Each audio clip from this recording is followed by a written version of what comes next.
Assalamualaikum warahmatullahi wabarakatuh.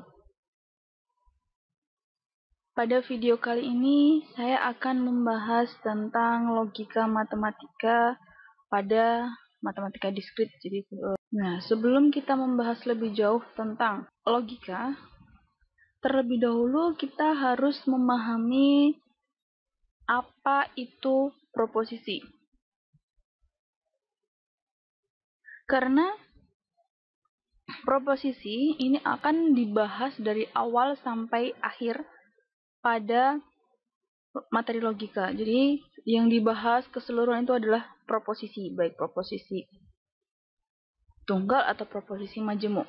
Jadi pengertian dari proposisi itu sendiri bisa dibaca bahwa proposisi adalah suatu kalimat deklaratif yang memiliki nilai benar atau salah, tetapi tidak sekaligus keduanya.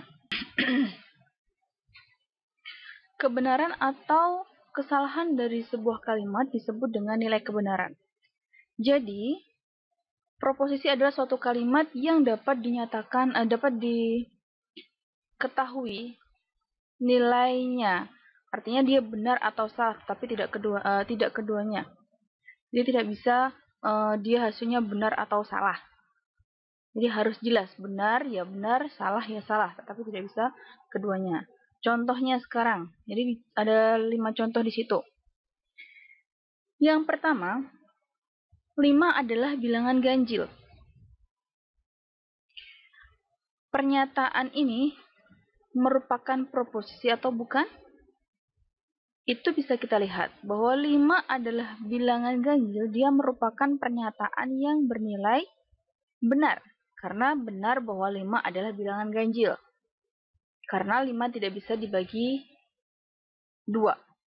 Jadi, kalimat pertama ini merupakan proposisi. Karena dia bernilai benar. Kemudian di kalimat yang kedua, ini berupa kalimat matematika. 2 ditambah 4 sama dengan 6. Nah, ini pasti kita tahu kan kalau 2 ditambah 4 itu sama dengan 6, itu betul. Jadi dia merupakan proposisi. Nanti misalkan ada kalimat matematika, misalkan 2 ditambah 4 sama dengan 5, misalkan. Kita tahu bahwa 2 ditambah 4 itu hasilnya adalah 6. Kalau ada pernyataan 2 ditambah 4 sama dengan 5, berarti kita bisa menentukan bahwa pernyataan tersebut adalah salah. Maka 2 ditambah 4 sama dengan 5 itu juga merupakan proposisi yang nilai kebenarannya bernilai salah. Paham ya sampai di sini? Saya lanjutkan. Di kalimat ketiga, ibu kota Provinsi Jawa Barat adalah Surabaya. Betul atau tidak kalau ibu kota Provinsi Jawa Barat adalah Surabaya? Nah, kita tahu bahwa ibu kota Provinsi Jawa Barat adalah Bandung. Berarti kalau ada kalimat ibu kota Provinsi Jawa Barat adalah Surabaya, berarti dia merupakan kalimat yang bernilai salah. Sehingga kalimat ketiga ini juga termasuk dalam proposisi yang nilai kebenarannya adalah salah. Paham ya sampai di sini? Saya lanjutkan ke contoh yang keempat. Malam nanti hujan.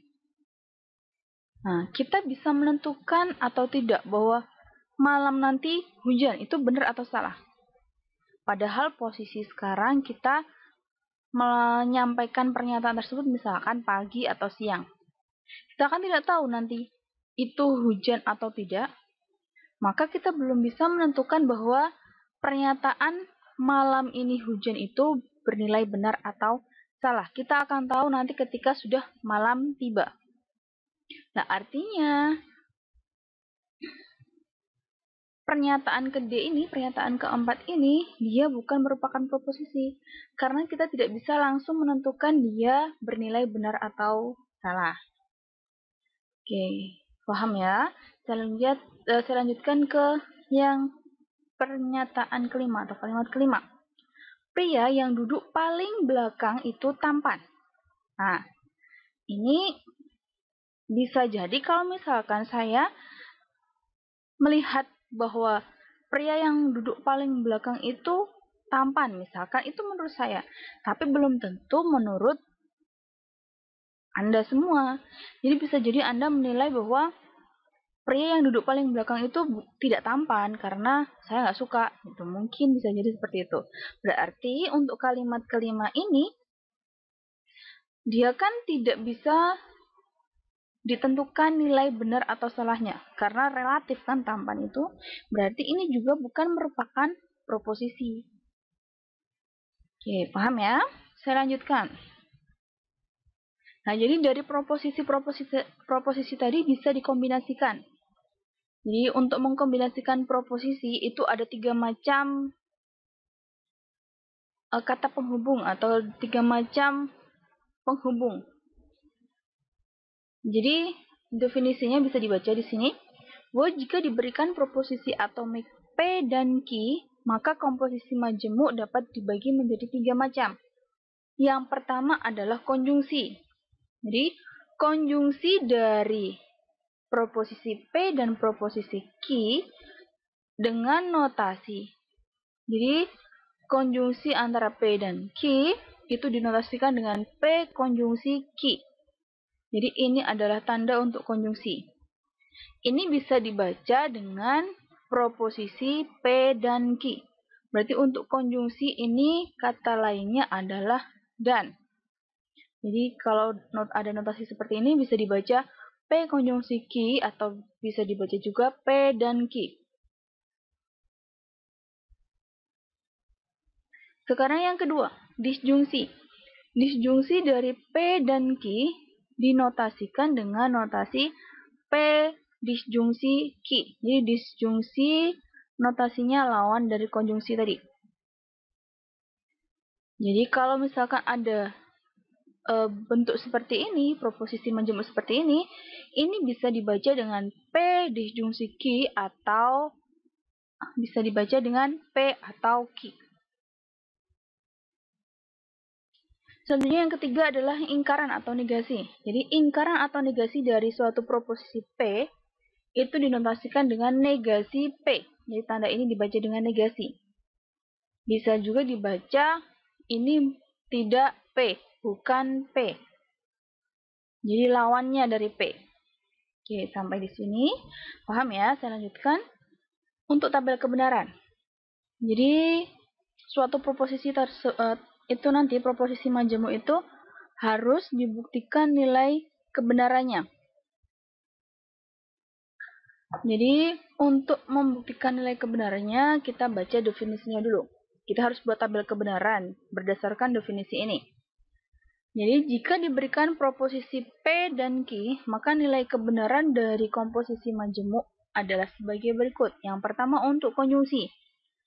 P konjungsi Q bernilai benar jika P dan Q keduanya benar.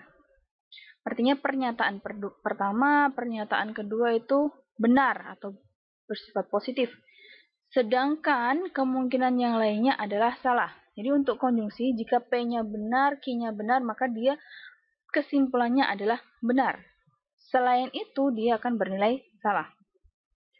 Untuk disjungsi, lawan dari konjungsi tadi. Jadi P disjungsi Q akan bernilai salah jika P dan Q keduanya salah. Sedangkan kemungkinan yang lainnya adalah benar. Artinya, ketika pernyataan pertama salah, pernyataan kedua salah, maka kesimpulannya untuk konjungsinya, nilai konjungsinya adalah salah. Selain itu akan bernilai benar. Kemudian yang ketiga adalah ingkaran atau negasi. Negasi dari P yaitu negasi P akan bernilai salah jika P-nya benar, berarti lawannya. Kalau P-nya benar, negasinya salah. Dan sebaliknya, kalau P-nya salah, berarti negasinya benar. Ini bisa dibuat dalam bentuk tabel kebenaran seperti ini. Nah, jadi kalau ada dua proposisi yang mau dikombinasikan, artinya ada P sama Q, berarti kemungkinan komposisi nilai kebenarannya ada 4. Itu berdasar dari 2 pangkat 2. Artinya 2 dari rumus pangkat 2 itu dari banyaknya proposisi. Jadi proposisinya ada 2 kan, P dan Q yang dikombinasikan, berarti nanti banyaknya pasti ada 4. Kemudian untuk pengisiannya, default seperti ini. Jadi yang pertama true, true, false, false untuk pernyataan P. Ini bisa diganti dengan tanda plus, plus, min, min, boleh. Yang penting kalian bisa memahami. Kalau di kelas saya gunakan true, false. Jadi ini true, true, false, false, kemudian true, false, true, false. Ini dapat dari ada 4 pernyataan, ada 4 kemungkinan nilai komposisi nilai kebenarannya.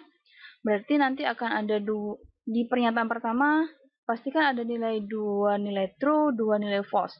Tapi untuk penyusunannya supaya didapatkan semua, berarti untuk yang pernyataan pertama 2 2, kemudian untuk pernyataan kedua 1 1 1 1 selang-seling.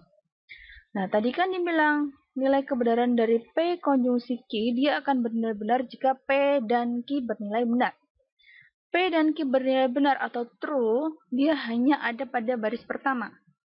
Jadi pada baris pertama ini nilai kebenarannya true. Selain itu, false. Kemudian untuk disjungsi, nah disjungsi, tadi kan di definisi disampaikan bahwa disjungsi itu bernilai salah jika P dan Q itu keduanya bernilai salah. Jadi P dan Q bernilai salah atau false itu berada pada baris keempat. Nah, jadi false, false, P-nya false, Q-nya false, maka P disjungsi Q-nya bernilai false. Selain itu, true atau benar.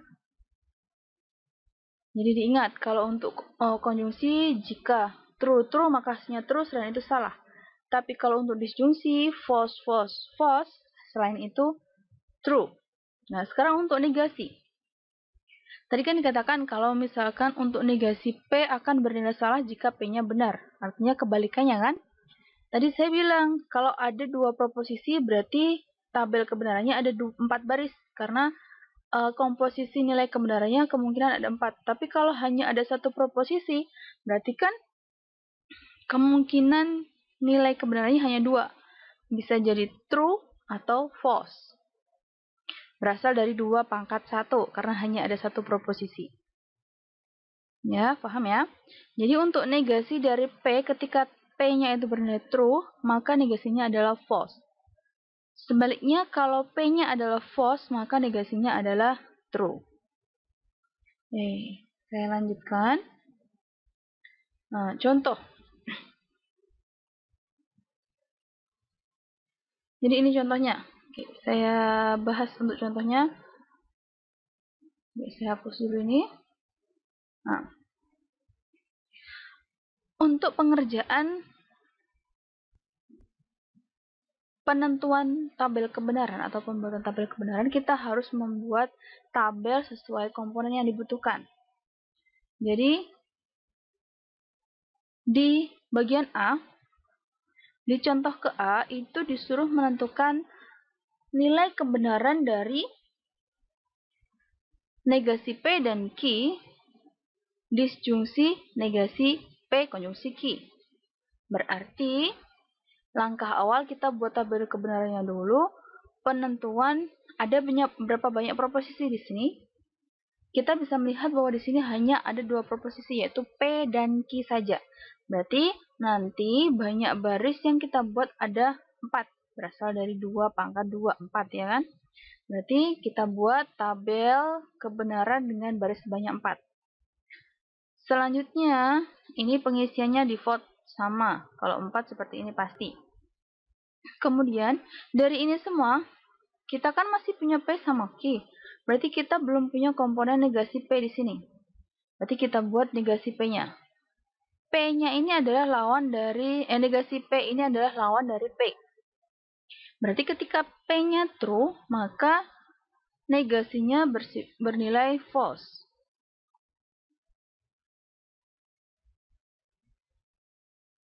False, true, true. Nah, selanjutnya untuk negasi P, ini kan, negasi P konjungsi Q, berarti kita fokus negasi P dikonjungsikan dengan Q.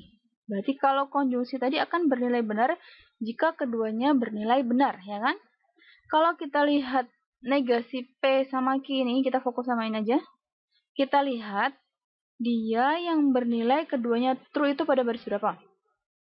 Baris ketiga kan? True. Selain itu ada lagi enggak? Nah, kalau enggak ada, berarti selain itu bernilai false, false, false. Ya kan? Kemudian nilai selanjutnya yaitu kita butuh P konjungsi Q. Karena ini kan akan disjungsikan dengan ini semua kan? Berarti kita buat dulu P konjungsi Q. P konjungsi Q dia akan bernilai benar jika keduanya benar. Berarti kita fokus sama P dan Q ini.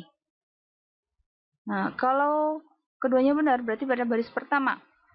True, true berarti nilainya true. Selain itu false. False, false, false. Langkah selanjutnya kita negasikan ini. Karena kita butuh negasi P konjungsi Q ya kan? Berarti lawannya dari ini semua. Lawan dari true adalah false, true, true, true. Nah, sekarang kesimpulannya. Berarti kita fokus sama ini. Dan ini.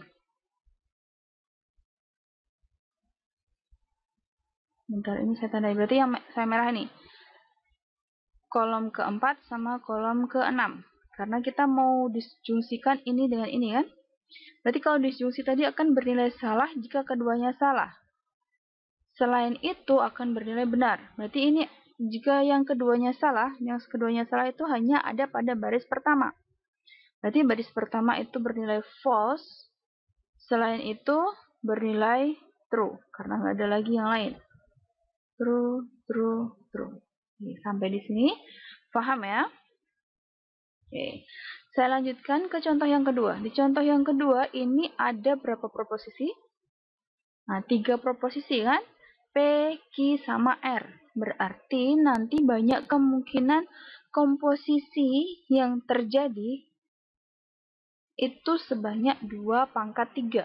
Karena proposisinya ada 3. Berarti sebanyak 8. Berarti kita buat 8. Untuk tabel kebenarannya, nilai kebenaran dari P, pernyataan pertama, itu didapat dari banyak barisnya kan 8. Berarti dibagi menjadi 2 ada 4 kan? Berarti 4 true, 4 false. Nah, selanjutnya 4 dibagi 2 lagi. Sebanyak 2. Berarti true 2, false 2, true 2, false 2. Yang ketiga, selang-seling satu-satu. True, false, true, false, true, false, true, false. Langkah selanjutnya bisa dicoba sendiri untuk menentukan nilai kebenarannya sesuai langkah-langkah yang tadi. Oke, paham untuk tabel kebenaran ya? Saya lanjutkan. Nah, selanjutnya yaitu adalah tautologi, kontradiksi, dan ekivalensi. Jadi dalam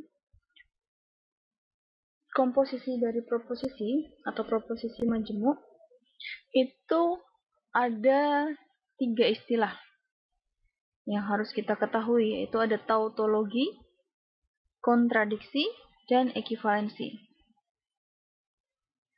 Sebuah proposisi majemuk itu disebut dengan tautologi jika dia benar untuk semua kasus.